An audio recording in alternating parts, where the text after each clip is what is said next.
Welcome students. So here in next topic we are entering we Lux School of Science and we are representing the chemistry like a new world. Now yesterday in previous video we were talking about the conductivity, molar conductivity, and according to that the laws develop Hall-Ross laws and that all. Now today we are going to do some separate thing and that will be more interesting for you, and let's study okay, what is that. Okay, so after one concept we have considered here, the concept is very simple that okay, chemical energy was converted into the electrical energy. Now here we are going to see different way, and that is nothing but the electrolytic cell. Here what we have to remember, so dear students, here we have to remember that here now electrical energy is going to convert is into the what chemical energy. Electrical energy will convert into the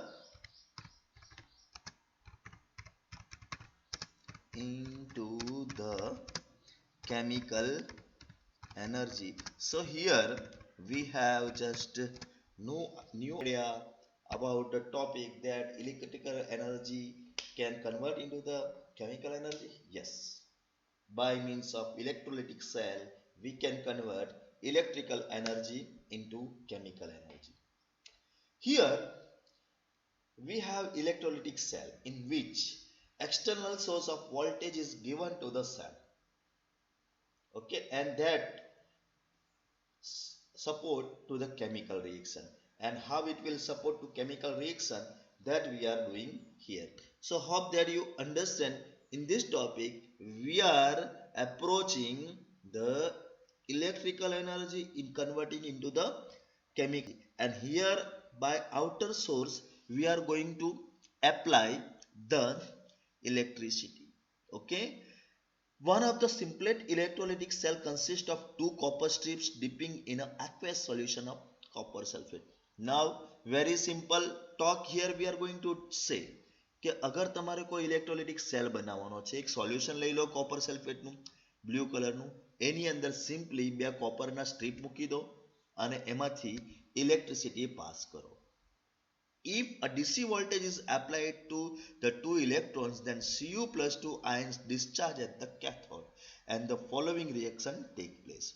Now here, keep this thing in mind. Okay, in previous case we were applying AC voltage. Now here we are going to apply DC voltage. When DC voltage is applied to this copper sulfate solution, then at the cathode, that is that negative charge, the Cu plus 2 ion will get 2 electrons from the electricity and convert into the copper solid ion. Okay, so the Cu plus 2 ions discharge at the cathode and the following reaction take place, and we will get copper as a metal. Same thing, copper metal deposited on the cathode. At the anode, copper is converted into Cu plus 2 ion. જે જ્યાં copper મૂકેલો છે એ copper તૂટતો જશે અને શામાં convert થતો જશે Cu plus 2 ion. This you have studied in 10th standard, even in 7th standard. This is the simple electrolytic cell, so that's why I am not going in detail, but simple thing you can remember this કે anode અને cathode પર આ બે ટાઈપના reaction થાય છે. Hope that you know. Okay, chalo. So after getting this simple electrolytic cell, what is our priority? So this electrolytic cell is useful in multiple area. We can use in industry, we can use in laboratory, we can use in so many things. So here different aspects of the our electrolytical cell first we are going to study, and this is only information that you have I'm reading for you. Thus, a copper is dissolved, oxidized at anode and deposit reduced at a cathode.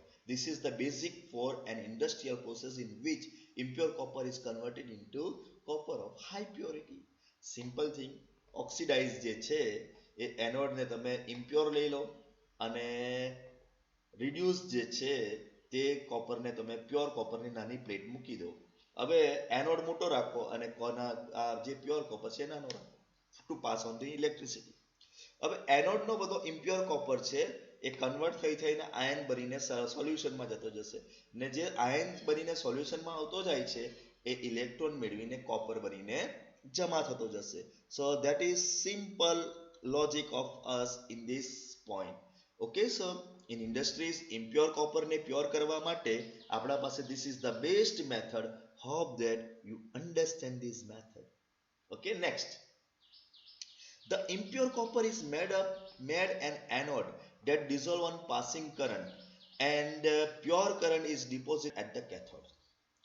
Okay, so pure copper is deposited at the cathode that we have discussed. Many metals like sodium, magnesium, aluminium, etc. can be produced in large scale by using this. So that is the most important process in the industries, in the metallurgy. Metallurgy ની અંદર એક 4 step છે એનો પાંચમો step છે એ પાંચમો step to obtain pure metal. Pure metal obtain કરવા માટેની આ એક મેથડ છે. That's good. સિમ્પલ કે ઇલેક્ટ્રોકેમિકલ રિડક્શન રિએક્શન થાય છે એ રિડક્શન રિએક્શનમાં આપણને આયન સામા કન્વર્ટ થઈ જાય છે સોલિડમાં. ધેટ સુટેબલ કેમિકલ એજન્ટ્સ વાપરીને આપણે કરી શકીએ છીએ. Sodium and magnesium metals are produced by the electrolysis of their fused chloride and aluminium is produced by the electrolysis of aluminium oxides in presence of the cryolite. કયા હવે આપણે suitable વાપરવાના છે તો સોડિયમ અને મેગ્નેશિયમ વાપરવા માટે NaCl અને MgCl2 વાપરીશું. જ્યારે એલ્યુમિનિયમને બહાર કાઢવા માટે we can use aluminium hydroxide by using cryolite that you have studied and Bayer process in standard 10.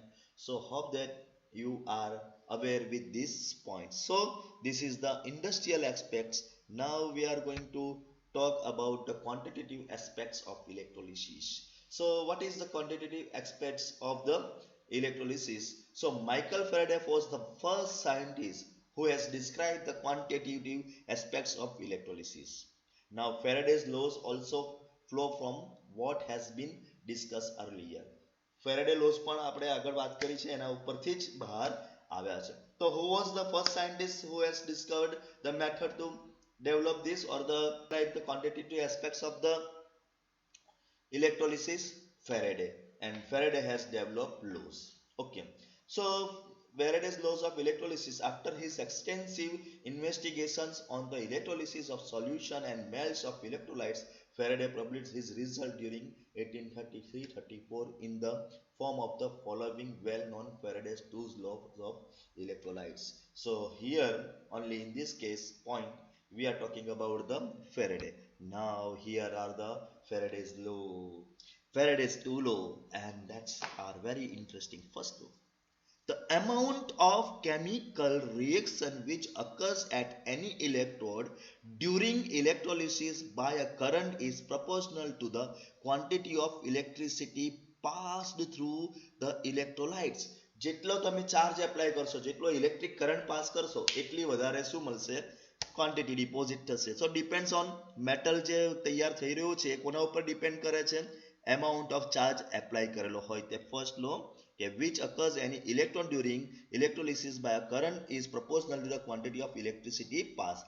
જેટલી ઇલેક્ટ્રિસિટી પાસ કરી એટલું ડિપોઝિશન વધારે. First point. Second, the amounts of the different substances liberated by the same quantity of electricity passed through the electrolyte solutions are proportional to their chemical equivalents. Now here is the interesting topic કે જે તમે charge મોકલાવો છો એ charge કોણ કેટલો વાપરશે એ એના electrochemical equivalent પર depended છે. Now what is electrochemical equivalent? That you have studied in 11th standard. Though here I have written that electrochemical equivalent is nothing but the atomic mass divided by n, where n is valence electron, that we are going to study next video.